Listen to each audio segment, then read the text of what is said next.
नमस्कार, आप देख रहे हैं सिटी पोस्ट लाइव और आपके साथ मैं हूं कंचन। समता पार्टी के संस्थापक और भारत के पूर्व रक्षा मंत्री जॉर्ज फर्नांडिस का निधन हो गया है। आज सुबह जैसे ही उनके निधन की खबर आई, पूरा राजनीति जगत शोक में डूब गया। लंबे वक्त से बीमार चल रहे जॉर्ज फर्नांडिस के निधन के बाद राष्ट्रपति रामनाथ कोविंद और प्रधानमंत्री नरेंद्र मोदी ने दुख जताया है। बिहार के सीएम नीतीश कुमार ने उनके निधन को अपनी व्यक्तिगत क्षति बताया। जॉर्ज फर्नांडिस का राजनीतिक जीवन बेहद सादगी से भरा रहा है। उनके बारे में कई बातें मशहूर रही हैं। उनकी राजनीतिक जीवन की किताब के ज्यादातर पन्नों पर उनकी सादगी की कहानियां दर्ज हैं।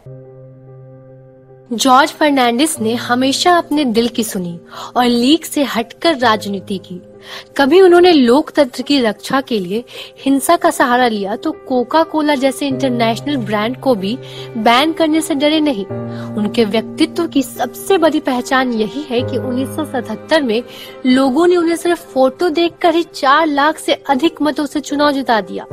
जॉर्ज ने रेल मंत्री, उद्योग मंत्री और रक्षा मंत्री रहते हुए देश के लिए महत्वपूर्ण जिम्मेदारियों का निर्वहन किया। आइए एक नजर डालते हैं उनके व्यक्तित्व से जुड़ी कुछ ऐसे ही पहलुओं पर। जेपी आंदोलन से पहले ही एक मजदूर नेता और पत्रकार के रूप में जिंदगी की शुरुआत करने वाले जॉर्ज ने 1973-74 में रेलवे में सुधार और श्रमिकों के हक के लिए बड़ा आंदोलन खड़ा कर दिया। इसके बाद उनकी अपनी पहचान राष्ट्रीय स्तर पर बन गई थी। बड़ौदा डायनामाइट केस में वे जेल में भी बंद रहे। कहा जाता है कि तत्कालीन प्रधानमंत्री इंदिरा गांधी की शासन व्यवस्था को चुनौती देने के लिए जॉर्ज ने हिंसा का भी सहारा लिया था, जबकि गांधी, जेपी और लोहिया के आदर्शों और सिद्धांतों का वे घोर समर्थक थे। बड़ौदा डायनामाइट केस में जेल में बंद रहते हुए उन्होंने मुजफ्फरपुर से 1977 में चुनाव लड़ने का फैसला लिया। हालांकि कभी चुनाव अभियान में मुजफ्फरपुर नहीं आ सके।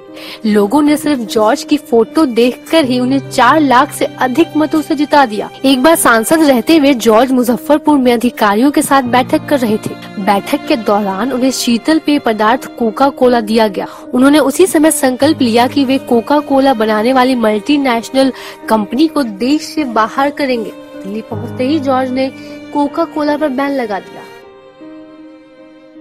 4 जोड़ी कुर्ता पैजामा में अपने राजनीतिक जीवन का सफर तय करने वाले जॉर्ज फर्नांडिस ने कभी प्रोटोकॉल को अपनी सादगी के आरे नहीं आने दिया, और जब प्रोटोकॉल सादगी के आरे आती तो जॉर्ज फर्नांडिस ने उसे बार बार तोड़ा। उनकी सादगी के दोस्त और दुश्मन सब कायल रहे हैं, इसलिए चाहे वो उनके राजनीतिक दोस्त हो या राजनीतिक दुश्मन हो, उनके बीच में जॉर्ज साहब के नाम से ही मशहूर रहे।